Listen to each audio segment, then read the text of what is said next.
पहले की ये तस्वीरें जब प्रधानमंत्री नरेंद्र मोदी यहाँ पर पहुंचे जानकारी लेते हुए। మా నాయకుడు ఆదేశం మాకు శిరోధైర్యం ఇంక మిగతా ఉండదు అది అక్కడ డిస్కషన్. సత్య గారు, ఓకే, మీరు చాలా గొప్పగా చెప్పారు. రబ్బర్ చెప్పులు వేసుకున్న వాళ్ళు, లేకపోతే టీ కొట్లు పెట్టుకున్న వాళ్ళు, కార్యకర్తల దగ్గర నుంచి ఇంత సక్సెస్ఫుల్గా ఎదిగిన జనసేన అని. మరి టికెట్లు ఇచ్చేటప్పుడు అదే రబ్బర్ చెప్పులు వేసుకున్న వారికి అదే టీ కొట్లు వాళ్ళకి ఇచ్చారా? ప్రజలు అడుగుతున్న, చాలా మంది అడుగుతున్న ప్రశ్న ఇది.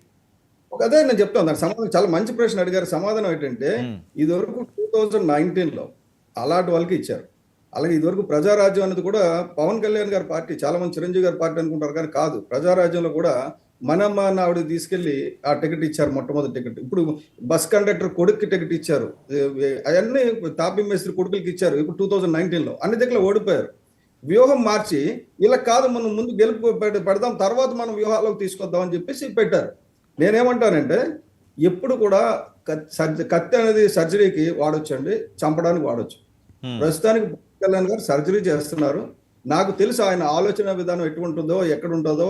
ఇప్పుడు ఆయనతో పనిచేస్తున్న వాళ్ళు ఎవరినైనా అడగండి, అధికారులు కానీ, ఆ ఫారెస్ట్ ఆఫీసర్స్ని కానీ. ఫారెస్ట్ ఆఫీసులు ఎన్విరాన్మెంట్ చెక్ పోస్ట్ అని పెట్టారు. నేను మారేడుమిల్లి వెళ్తున్నప్పుడు చూశాను. ఎన్విరాన్మెంట్ చెక్ పోస్ట్ ఏంటంటే ఫారిన్ కంట్రీలో ఉన్నట్టుగా మీ కార్లో ఉన్న చెత్త అక్కడ పడేయండి. మీకు ఏమైనా మీరు ప్లాస్టిక్ బాటిల్స్ ఏమైనా పట్టుకెళ్తే మీరు తిరిగి తీసుకురండి, ఇదిగో సంచి పట్టుకెళ్ళండి, తీసుకొచ్చి ఇక్కడ ఇవ్వండి, మీరు ఒక 50 రూపాయలు డిపాజిట్ చేస్తే మీకు సంచి ఇస్తామని చెప్పేసి ఎలా తీసుకొస్తారు అంటే ఫారెస్ట్లో చెత్త లేకుండా చేశారు. పంచాయతీలు ఇన్వాల్వ్ చేసి పంచాయతీ ప్రజల దగ్గర నుంచి కొద్దిగా 50 రూపాయలు డబ్బులు కలెక్ట్ చేసుకొని ఇప్పుడు ఏజెన్సీ ఏరియాలోకి వెళ్తే ఎక్కడ కూడా మీకు చెత్త కనపడడంలా. ఇది ఇదివరకు ఎప్పుడు లేదు అటువంటిది. అలాగే మీకు 700 మడాడువులు కొట్టేశారు, 100 ఎకరాలు మడాడువులు కొట్టేశారని నేను యుద్ధం చేసి జగన్మోహన్ రెడ్డి మీద యుద్ధం చేసి తీసుకొచ్చి రిస్టోరేషన్ చేయిస్తున్నాం. ఈ లోపల ఆయన డైరెక్ట్గా 1700 ఎకరాల మడాడువులు పెంచడానికి ప్రణాళిక పెట్టేశారు. మీకు పవన్ కళ్యాణ్ గారు సంవత్సరంలో చేసింది చూస్తే అండి, నేను అంటే ప్రభుత్వం అని చెప్పను కానీ నేను, ఎందుకంటే because I'm more focused in environment కాబట్టి, పవన్ కళ్యాణ్ గారు సంవత్సరంలో ఇచ్చింది కానీ చూస్తే మీరు ఆశ్చర్యపోతారనమాట. అంటే ఇన్ని పనులు ఒక మనిషి చేశాడా అన్నది మీకు చెప్తాను. అది నిజంగా ఏంటంటే ఆ మడాడువులు పునరుద్ధరణ కానీ, రాకపోతే ఈ అడవులు కవర్ పెంచడం గురించి కానీ, ఈ రాకపోతే ఈ పంచాయతీ ఈ తొట్లు అది ఒక పార్ట్ కదా సత్య గారు. మడాడువులు పెంచడము, పర్యావరణాన్ని ఖచ్చితంగా అందరూ కాపాడుకోవాలి. మన కుటుంబాన్ని ఎలా చూసుకుంటున్నామో ప్రకృతిని కూడా ఆ రకంగానే మనం కాపాడుకోవాల్సిన అవసరం ఉంది. అది ఎవరు కూడా కాదంటారు. కానీ ఇచ్చిన హామీలేంటి?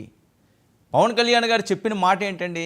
నేను ఇప్పిస్తాను, ఏ కష్టం వచ్చినా నేనుంటాను, నన్ను మీరు ప్రశ్నించండి, నన్ను అడగండి అని చెప్పి ఆయన పదే చెప్పారు. ఆ రకంగానే ప్రజలు ఆయన్ని ఆదరించారు. ఇప్పుడు ఆ పరిస్థితి ఉందా? పవన్ కళ్యాణ్ గారు డైరెక్ట్గా మాట్లాడే పరిస్థితి ఉందా అక్కడ ఒక సుప్రీం ఉండగా? పవన్ కళ్యాణ్ గారు 100% పవన్ కళ్యాణ్ గారు అది అమలు చేసే తీరుతారండి, అందులో అనుమానం లేదు.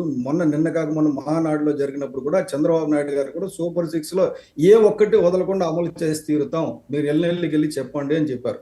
ఎందుకంటే ఎప్పుడు కూడా ఒకటి గుర్తుపెట్టుకోండి, జగన్మోహన్ రెడ్డి గారు చెప్పినప్పుడు నేను 1000 రూపాయలు పెంచుతానని 250 పెంచుకుని వెళ్ళాడు. అలా కాకుండా వీళ్ళు కష్టమైనా సరే ముందు, ఎందుకంటే వృద్ధులు కదా అని చెప్పేసి 1000 రూపాయలు పెంచి ఇంటింటికి తీసుకెళ్లి పెన్షన్ ఇవ్వడానికి అవ్వదనుకున్నారు అందరూ. చేద్దాం. ఇప్పుడు ఏమంటే కొంత స్పేసింగ్ టైమింగ్ తీసుకున్నా కూడా ప్రతిదీ నెరవేర్చడానికి దానికంటే ఎక్కువ చేయడానికి. ఎందుకంటే ఎట్టి పరిస్థితుల్లో వచ్చిన వాడు రన్ చేయలేక వదిలేయాలి. ఆ తర్వాత మళ్ళీ మనం ఇసుక మాఫియా, లిక్కర్ మాఫియా చేసుకుని బతకాలని పెట్టుకుని గత పాలకుడు ఉన్నాడు. ఇప్పుడు అలా కాకుండా ఒక మంచి వాతావరణంలో అక్కడ నేను చూస్తే కళ్యాణ్ గారి విషయంలోనే 0 టాలరెన్స్ పాలసీ తీసుకొచ్చారండి స్మగ్లర్స్కి. ఒక జంతువుని చంపగానే 3 రోజుల్లో తీసుకొచ్చి వాళ్ళందరినీ లోపల వేస్తారు. ఇదివరకు ఇప్పుడు అట్లా జరగల. అలాగే మీకు యాంటీ పోచింగ్ కాకుండా ముందు వైల్డ్ లైఫ్ వీక్ సెలబ్రేషన్లో ఆయన అబ్సల్యూట్ నెసెసరీ, మనం బతకాలి, భూమి మీద ఉన్న సకల జీవులు బతకాలి, ఇది ఆలోచనగా తీసుకోండి, వసుదైక కుటుంబం చేయాలని. అలాగే మ్యాంగ్రూవ్కి సంబంధించి ఇందాక చెప్పాను 700 హెక్టార్లు. అలాగే బయోడైవర్సిటీ, బయోస్పియర్ పార్క్స్ ఇప్పటి వరకు లేవండి మన ఆంధ్రప్రదేశ్లో. ఇప్పుడు ఉన్నాయి, నాశనం చేయడమే తప్ప కొత్తవి క్రియేట్ చేయాలి. అలాగే బయోడైవర్సిటీ 2 లక్షల హెక్టార్లు. 2 లక్షల హెక్టార్లు అంటే దాదాపు 5 లక్షల ఎకరాలు. 5 లక్షల ఎకరాల్లో ఫారెస్ట్ కవర్ పెంచడం, అలాగే ఫారెస్ట్ కన్జర్వేషన్ గురించి పెంచడం కానీ, రాకపోతే వెట్లాండ్స్. సత్య గారు మీరేంటంటే పవన్ కళ్యాణ్ గారు కాదండి, పవన్ కళ్యాణ్ గారు నిర్వహించే శాఖల కోసం మాత్రమే మీరు ఫోకస్ పెట్టినట్టు అనిపిస్తున్నది. నేను ఏడాది పాలనలో కూటమి పరిస్థితి ఏంటి? కూటమి మీద వ్యతిరేకత రావటం లేదా? ప్రతి ఒక్కరూ నిరాశ నిస్పృహలతోటి ఉండే పరిస్థితి లేదా? డైరెక్ట్గా